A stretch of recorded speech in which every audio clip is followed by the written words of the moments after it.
So I had this um, painting I did called Recurring Nightmare, and I ended up painting over it because I didn't like it. It just looked corny to me, and but now when I look back at the images of it, I kind of like it and wish I hadn't painted over it. But it is what it is, I suppose. And it was about a recurring nightmare I had from when I was as young as I can remember, and it was very kind of abstract in certain ways.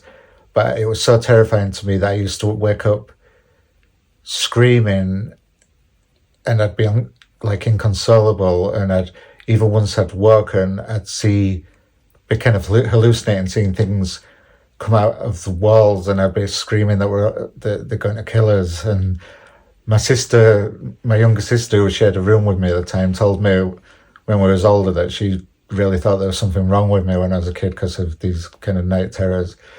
Yeah, the dream started off where it's a strange sensation that I can almost feel it if I think about it enough, but it's really hard to bring it back.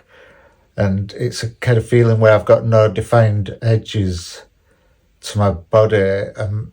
I still get this thing now where it's as if my mind and my thoughts go really small to like a pinprick that are in the distance, and then they go really large all of a sudden, where it's just overwhelming, and everything. Yeah, it feels like there's no defined edges to my being, and it's kind of it's a difficult feeling to describe.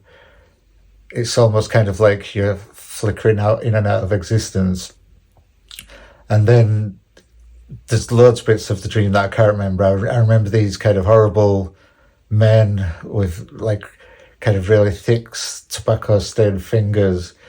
They were like the most terrible men on earth, and they were up to something, but I can't remember. But the main part of the dream is there's this giant black blob that's almost like when you was younger and the road got too hot and you could like roll tar into balls. It was like that, but like on a giant scale.